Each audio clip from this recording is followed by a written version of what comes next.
los yo soy de Jesús, ¿no? En esta mañana, Juan 15 habla acerca de Jesús y Jesús dice, yo soy la vid verdadera.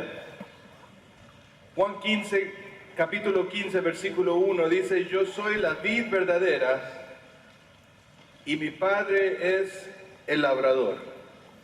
Ahora, cuando uno se encuentra leyendo Juan capítulo 15, uno tiene que entender un poco el tiempo y con quién está hablando Jesús.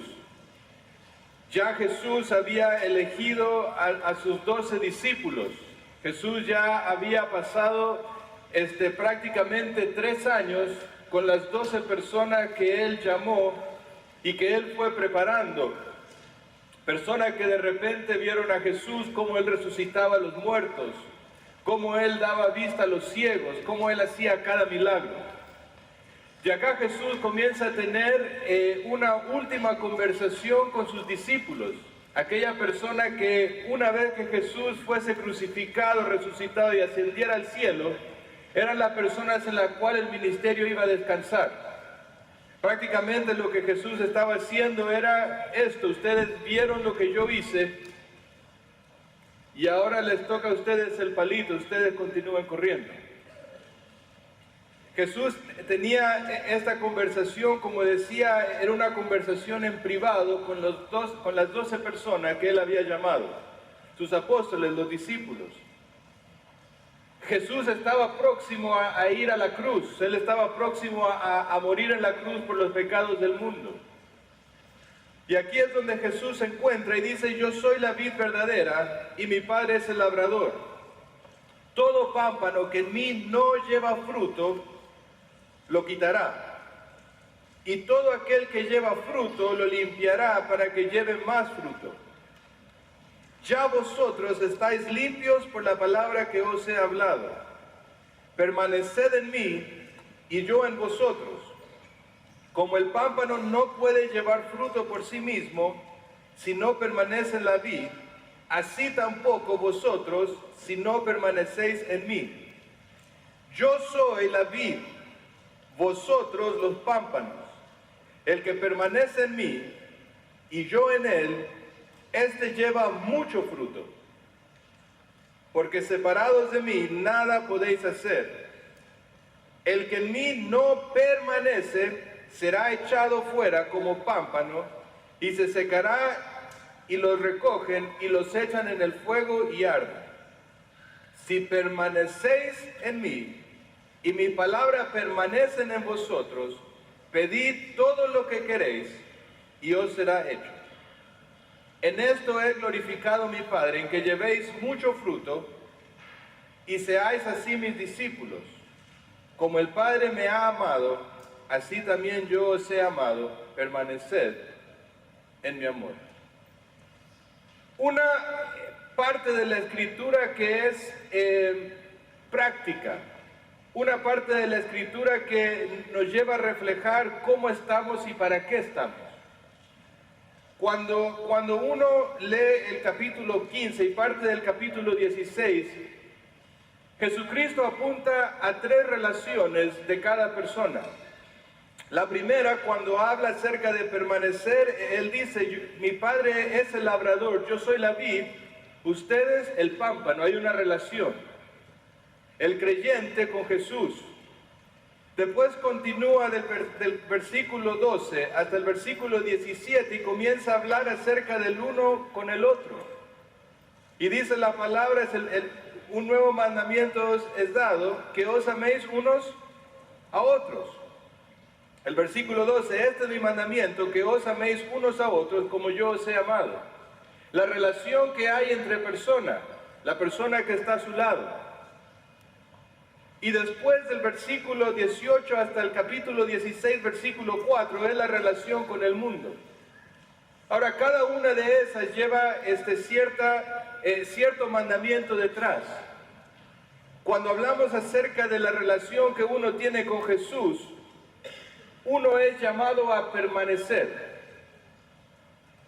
Si uno se da cuenta cuántas veces la palabra permanecer se repite, en esta porción son bastantes. Prácticamente en cada uno de los versículos usa la palabra permanecer. Ahora, no solo permanecer, pero también la palabra fruto va ligado con la palabra permanecer.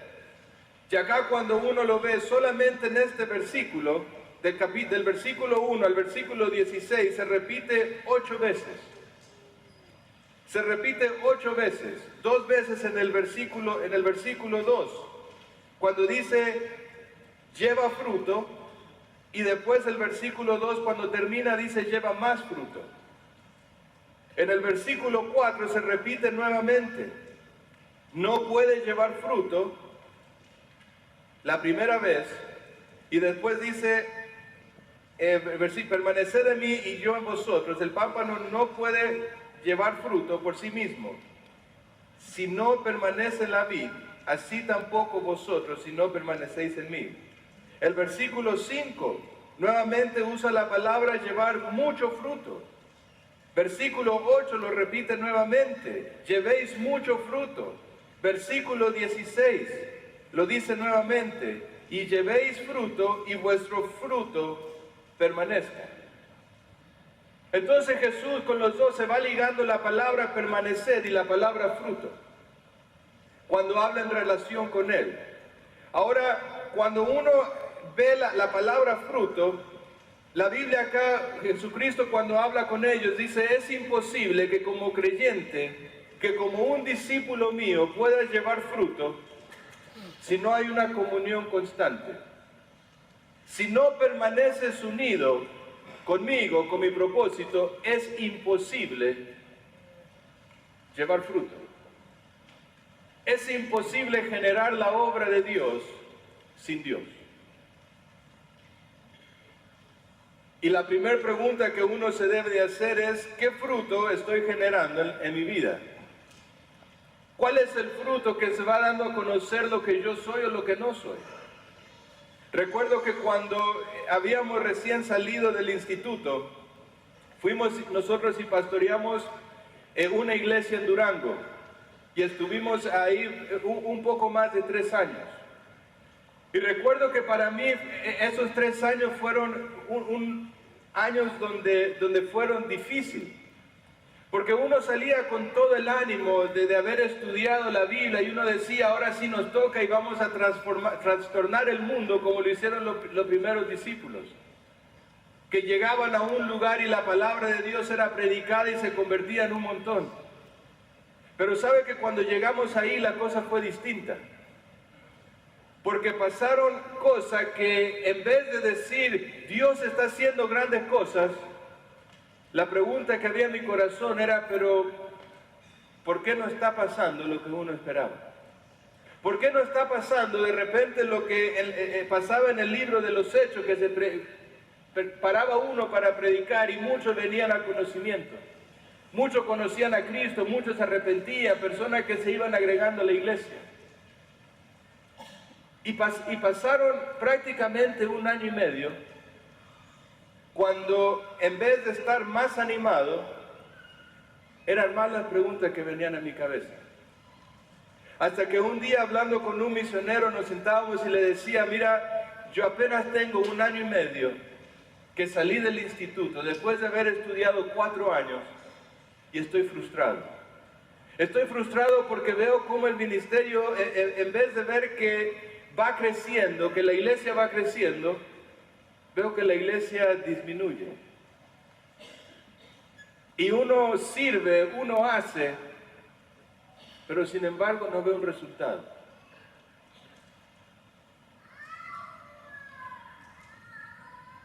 Las cosas que él me dijo fue la siguiente. ¿Por qué estás viendo a la iglesia y no te estás viendo a ti? Porque saben, muchas veces nosotros vamos a ver el fruto o queremos ver el fruto por los resultados de cierto ministerio. Porque hay tantas personas que han recibido a Cristo. Entonces ese es el fruto de la obra. Y muchas veces nosotros vemos el fruto pensando en lo exterior. Pero cuando Jesús hablaba acá con sus discípulos, no hablaba del resultado exterior, sino que apuntaba a lo interior, al corazón. Y Él les decía, separados de mí, nada podéis hacer. Y la advertencia en el versículo 2 dice, todo pámpano que en mí no lleva fruto, lo quitará. Y después, más adelante, cuando habla en el versículo,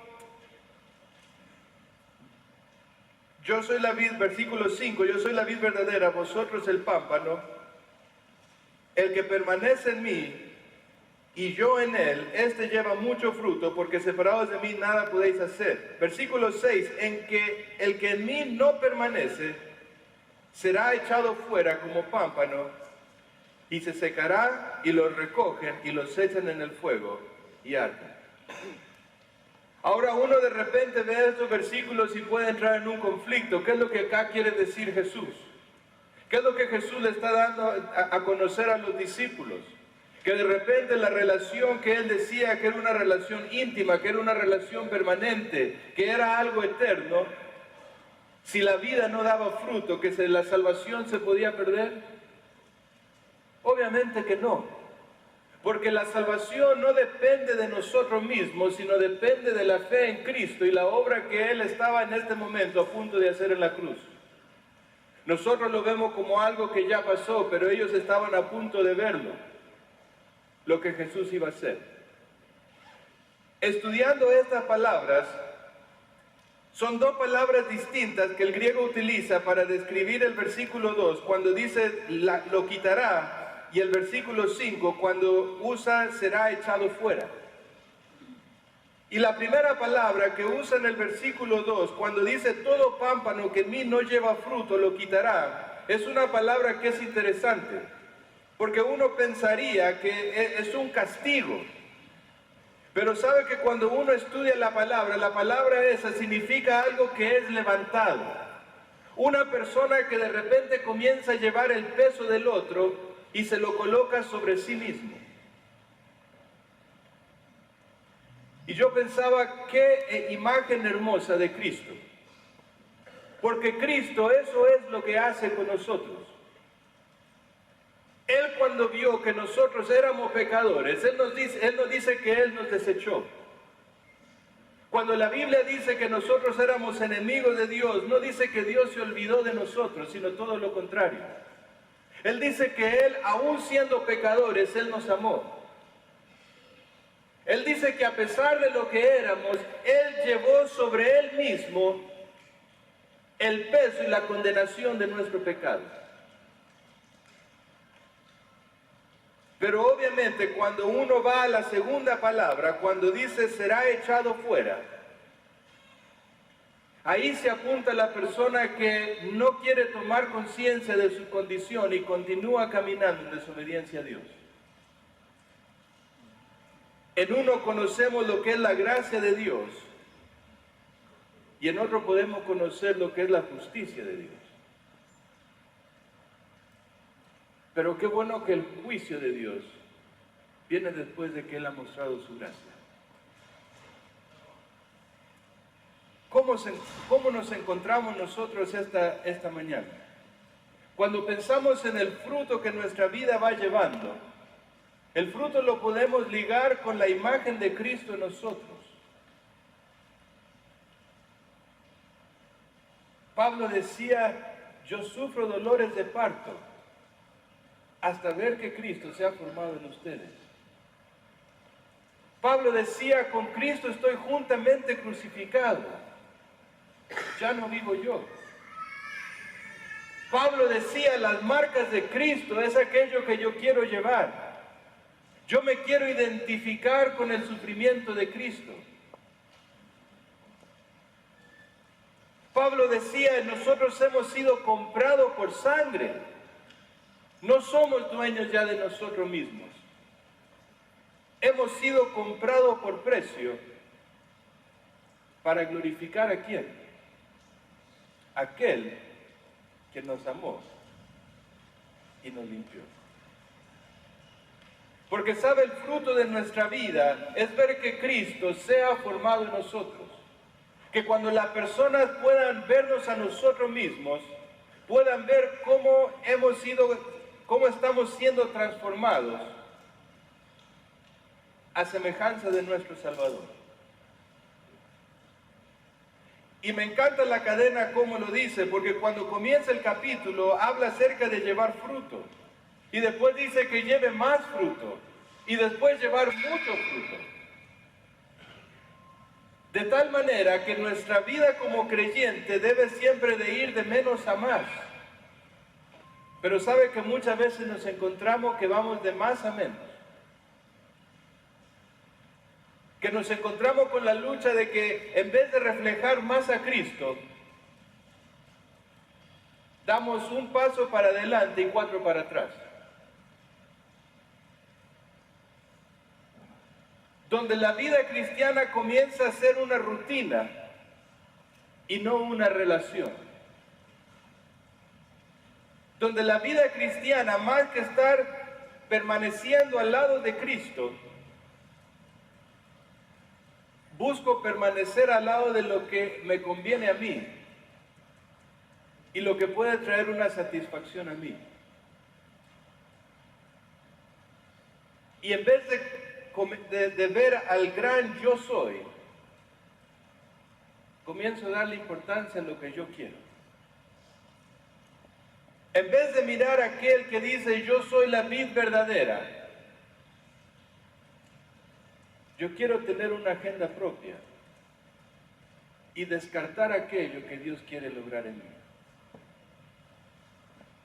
¿Cómo nos encontramos esta mañana? Cuando nos vamos comparando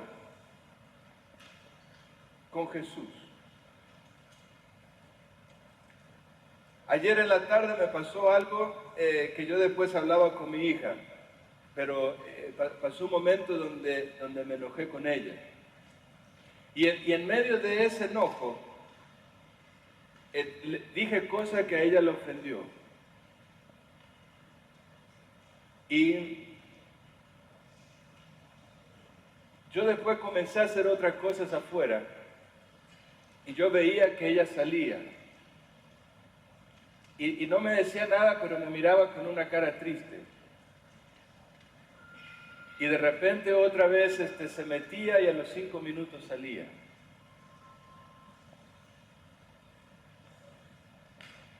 Hasta que yo no la podía ver a la cara porque sabía que lo que había hecho estaba mal. Y de repente ella, cuando estábamos en un momento solos, entró al cuarto donde yo estaba y me dice, papá, te amo.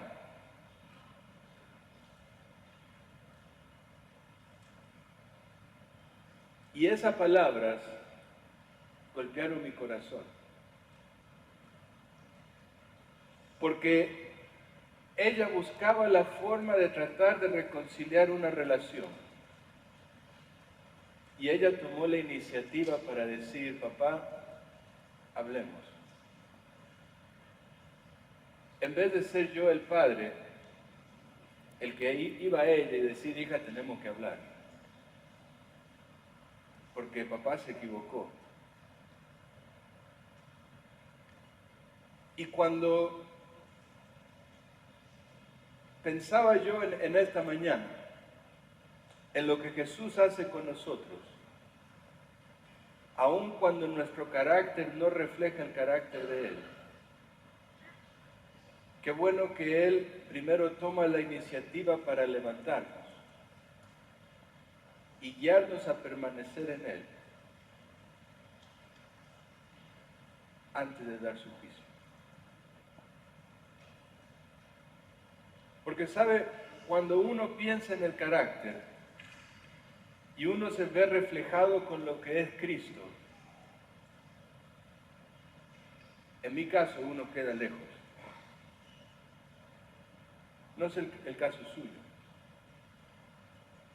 Pero hay momentos donde uno tiene que sentar y evaluar su vida, comparándola con la imagen que la misma Biblia da acerca de Cristo. Cuando uno piensa en cosas que son así entre los hijos, como me pasó a mí, somos pacientes de la misma forma que Cristo es paciente conmigo. ¿Trato yo a mis hijos de repente como Cristo me trata a mí como a hijo cuando no hago lo que debo? Y hay tantas preguntas que uno se puede hacer. Pero cuando hablamos acerca del fruto, no pensemos en aquello que hacemos para Dios, porque aún los resultados de la obra de Dios no dependen de mí, no depende de usted, depende de Dios, porque la obra es de Dios. Pero pensemos en la comunión que tenemos con Dios. Pensemos en el fruto que está dando nuestra vida como hijos de Dios. Nuestro carácter, el trato con nuestras esposas, el trato con nuestros hijos, nuestro trato con el mundo. Para que llevéis fruto, para que llevéis más fruto, para que llevéis mucho fruto, para que vuestro fruto permanezca. Ahora, uno dice, si nuestra vida ha sido llamada para dar fruto, fíjese lo que dice el versículo 8. En esto es glorificado mi Padre, en que llevéis mucho fruto y seáis así mis discípulos. Porque sabe, un discípulo es aquel que ha sido colocado al lado de otra persona para ser instruido. Es aquel que ha sido colocado al lado de un maestro para que el maestro pueda derramar sobre él todo lo que él sabe. Y la forma de poder dar a conocer que somos un verdadero discípulo, como lo dice aquí, y seáis así mis discípulos, es por el fruto. Si yo digo que soy un discípulo de Cristo, pero mi carácter no refleja a Cristo, es difícil de creer. Si yo digo que amo a Cristo y amo como Cristo me amó, y digo que Cristo es amor, pero no tengo amor por el prójimo o por el perdido, es difícil de creer. Si yo hablo de que Cristo es paciente, pero lo que menos ven en mí es paciencia, ¿cómo puedo decir que soy discípulo de Cristo si el fruto que refleja mi vida no es el reflejo de Cristo?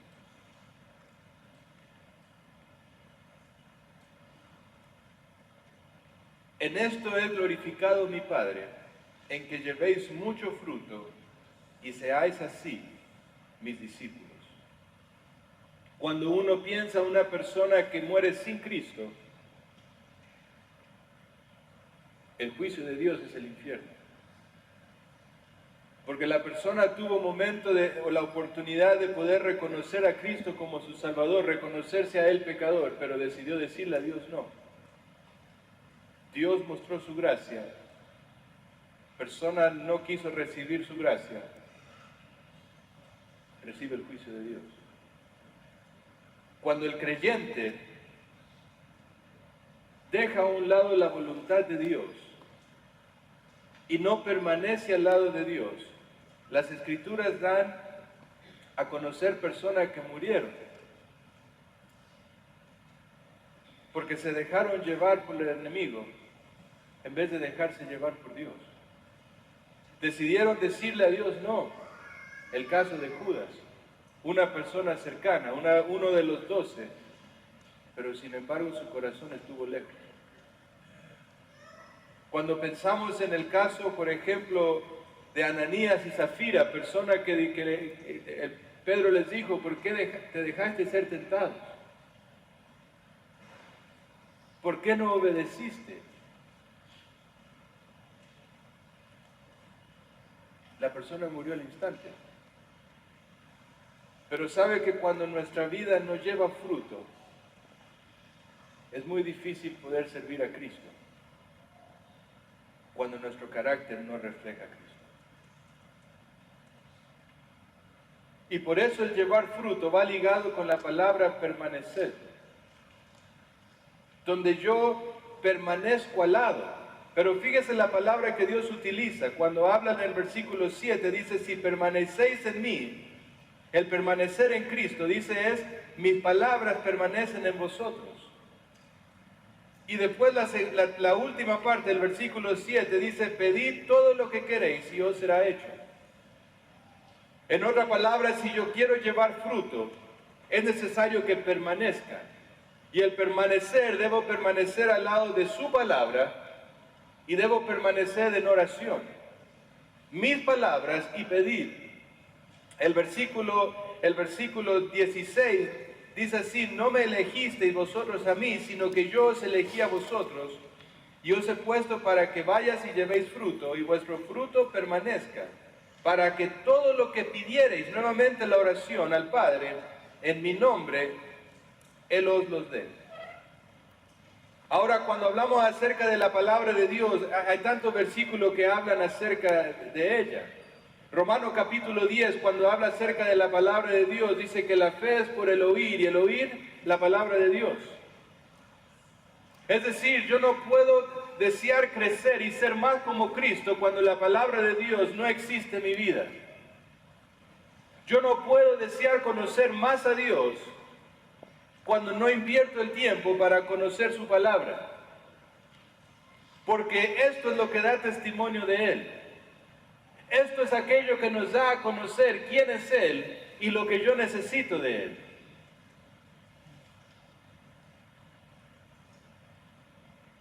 Porque la palabra de Dios es aquello que va produciendo santidad en la vida. Cuando Pablo hablaba en el capítulo 5 de Efesios y hablaba acerca de la relación del esposo con la esposa, en relación con Cristo y su iglesia, dice esto, para santificarla, habiéndola purificado en el lavamiento del agua por la palabra. Porque la palabra de Dios es aquello que nos va dando a conocer el camino de la santidad.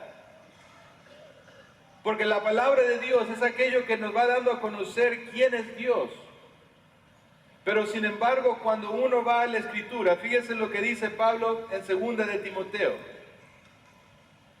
Pablo hablando con uno de sus discípulos decía estas palabras, pero persiste tú en lo que has aprendido y te persuadiste, sabiendo de quién lo has aprendido, y que desde la niñez has sabido las sagradas escrituras, las cuales te pueden hacer sabio para la salvación, por la fe que es en Cristo Jesús.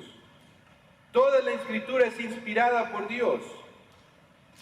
Es decir, la palabra de Dios es el mismo pensamiento de Dios dado al hombre, con el propósito de que la persona pueda ser enseñada. Porque por la palabra de Dios, el permanecer en la palabra de Dios, Dios nos va mostrando aquello que debemos hacer. Dios nos va dando a conocer cuál es su voluntad y lo que Él espera de mí. Porque la palabra de Dios, que es inspirada por Dios, que es útil, también redarguye. Es decir, cuando nos estamos desviando de la voluntad de Dios, la palabra de Dios es útil y nos dice, te estás equivocando. El camino que estás tomando es el camino equivocado. Porque la palabra de Dios es útil, no solamente enseña el camino, cuando nos separamos no solamente nos redarguye, sino que también corrige, nos muestra cómo regresar al camino. Nos corrige y después dice, y nos instruye en justicia. Nos enseña cómo permanecer dentro de la voluntad de Dios, con el fin de que el hombre de Dios sea perfecto y enteramente preparado para toda buena obra. Y qué importante es entender que nosotros como hijos de Dios, si no tenemos la palabra de Dios presente, si no conocemos la palabra de Dios, ¿cómo podemos esperar crecer en fe? ¿Cómo podemos esperar crecer en santidad si la palabra de Dios no está activa en nuestro corazón? ¿Vamos a confiar en nuestra experiencia Vamos a confiar en la experiencia de otro. No es que yo escuché que el amigo de otro amigo le pasó así, Dios hizo así, entonces Dios tiene que hacer lo mismo conmigo. Dios no opera de esa manera. Dios opera a través de su palabra. La palabra obrando en el corazón de aquel que le busca, que está dispuesto a escuchar, que está dispuesto a aprender, que está dispuesto a dejarse corregir y ser instruido en justicia.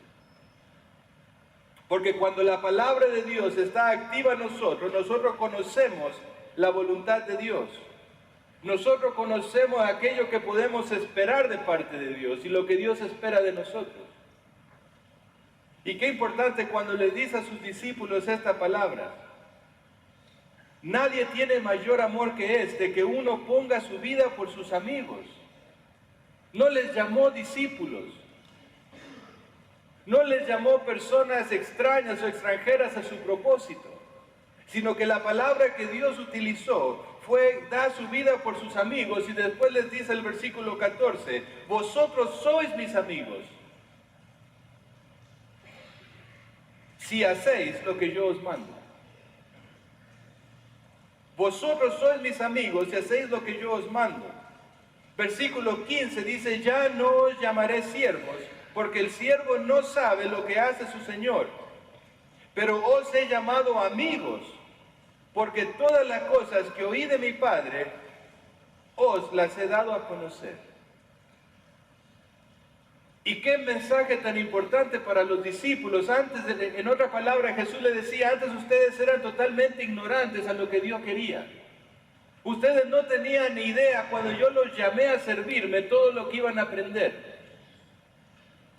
No tenían ni la menor idea hacia dónde los iba a dirigir. Pero dice Jesús, ahora después de estar 3 años con ustedes, ahora después de que ustedes vieron el ministerio que el Padre hizo a través de mí, ahora ustedes son mis amigos.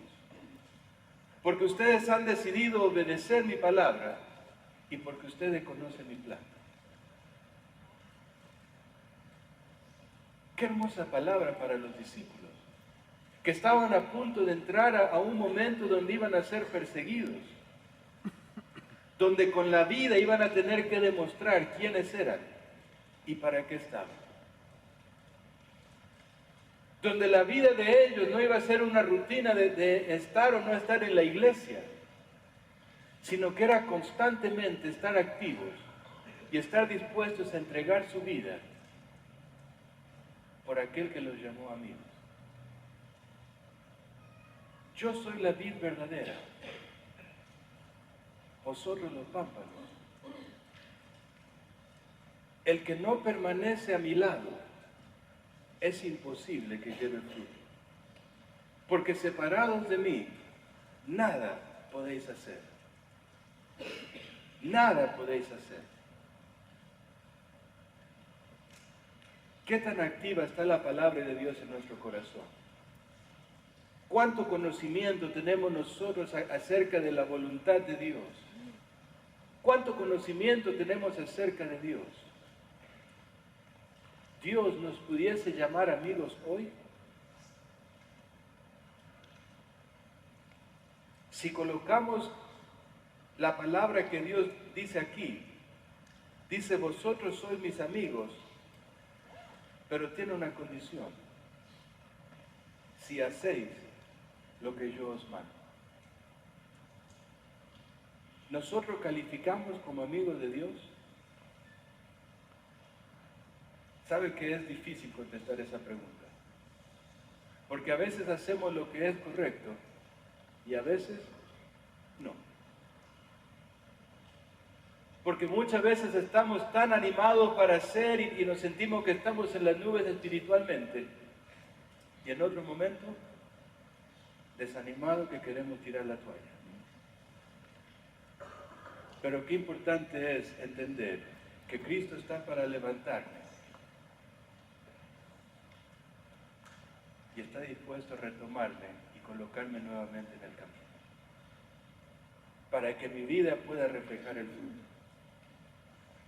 por medio de su palabra, pero después dice también por medio de la oración. Vosotros sois mis amigos. Versículo 7 y versículo 16 dice, pedid todo lo que hoy queráis y os será hecho. Versículo 16 dice, para que todo lo que pidiereis al Padre en mi nombre, Él os lo dé. Y uno pudiera pensar, ese es un cheque en blanco. Y uno pudiera decir, Dios, quiero un carro del año y una casa de $500,000. Dios, en tu nombre estoy pidiendo que me concedas esto. Dios, en tu nombre estoy pidiendo que hagas esto. ¿Es eso lo que Jesús le está diciendo? Obviamente que no. Porque ahí lo que les está diciendo, todo lo que pida conforme a mi voluntad. Aquello que va reflejado en su palabra. Aquello que va reflejado en cuanto al propósito de Dios. Pide y Dios os lo dará. ¿Has pedido para que Dios pueda ir desarrollando tu carácter? Pide a Dios y Él lo hará. ¿Has pedido a Dios que Él te vaya ayudando a sacar las cosas que no convienen en tu vida? Pide a Dios y Él lo hará. ¿Has pedido para que Dios pueda colocar más pasión por el perdido? Pide a Dios y Él te lo dará. Porque uno está pidiendo conforme a la voluntad de Dios. Uno no está pidiendo con un corazón egoísta, mirando solamente lo que yo necesito. Uno está permaneciendo al lado de Jesús. Uno está permaneciendo al lado de la palabra de Dios y pidiendo conforme a su voluntad. Pero muchas veces, como dice Santiago, no sabemos ni cómo pedir. No sabemos ni cómo orar. La iglesia primitiva, cuando se relata en el libro de los Hechos, decía que era un grupo que permanecía en la palabra, permanecía en el repartimiento del pan y permanecía en oración. Cuando hablamos en Mateo capítulo 26 que Jesús estaba orando, Él le decía a sus discípulos, velad y orad para que no entréis en tentación. El espíritu está dispuesto, mas la carne es débil. Podemos ver cómo en 1 Tesalonicenses capítulo 5, versículo 17, Pablo decía, orad sin cesar. Filipenses capítulo 4, cuando dice, sean vuestras peticiones conocidas y que la paz de Dios llene vuestro corazón. El ejemplo de Jesús mismo. ¿Cuántas veces encontramos nosotros en la Escritura, en los Evangelios, que Jesús se retiraba a un lugar solo para orar? Que lo encontramos que muy de mañana Él se despertaba y oraba y buscaba así la voluntad del Padre. Aún antes de poder elegir a los 12, la Biblia dice que Él pasó toda la noche orando.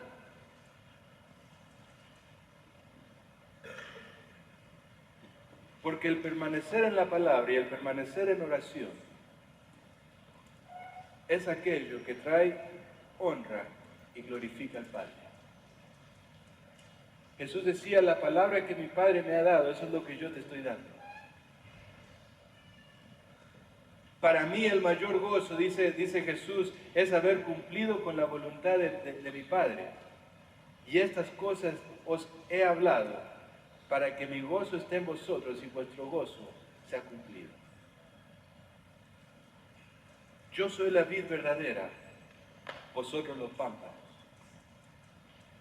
Todo pámpano que en mí no lleva fruto, lo quitará. Y todo el que lleva fruto, lo limpiará, para que lleve más fruto. ¿Sabe que todos los que estamos aquí, entramos en una de estas dos categorías? El que está llevando fruto y necesita ser podado para llevar más fruto. O el que no está llevando fruto y necesita ser levantado y restaurado hoy por Jesús.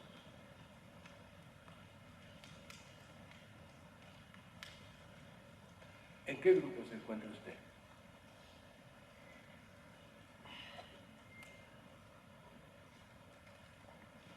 En la Escritura hay otra porción donde se da esta misma enseñanza con palabras distintas. Parecida, pero distintas, porque lo agrega de esta manera.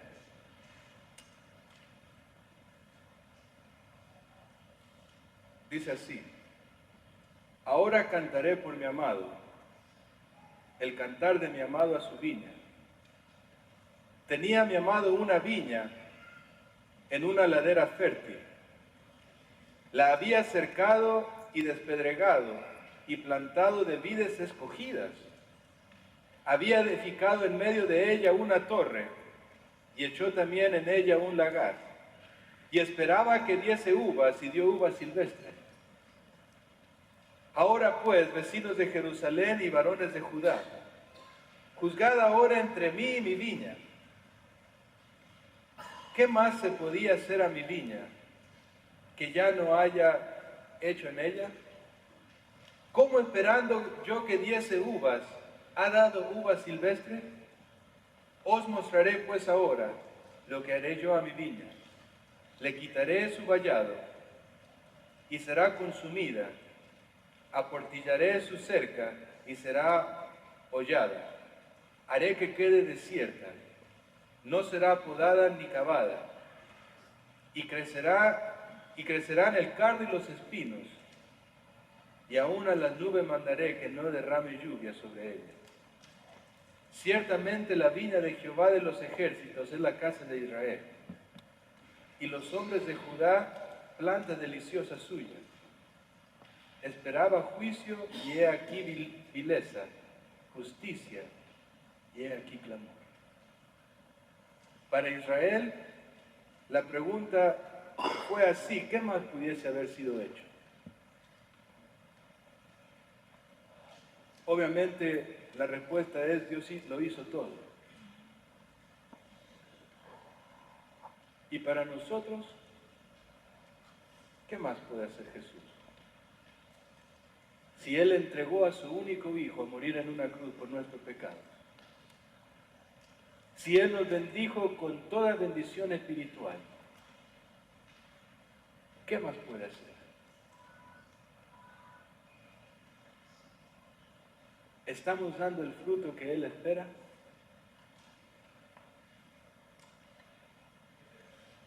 ¿O la historia de repente se repite y estamos dando un fruto equivocado? Dios quiere levantar nuestra vida, restaurar nuestra vida y llevarnos a dar fruto, más fruto y mucho fruto, pero permaneciendo con su palabra y permaneciendo en oración, porque separados de Él, nada podemos hacer. Incline su cabeza ahí donde está. Y cada uno de nosotros podemos pensar en nuestro corazón la necesidad que tenemos de sacar de repente cosas que nos están afectando, cosas que van estorbando nuestro andar con Dios. De repente mi necesidad es venir a Él y pedirle perdón y pedirle que Él restablezca mi vida, que perdone y me limpie mis pecados. Amado Dios, gracias por su palabra. Gracias porque nos deja tanta enseñanza. Y Señor, gracias porque hoy podemos contemplar su gracia y entender que si hoy escuchamos su voz, aún tenemos oportunidad.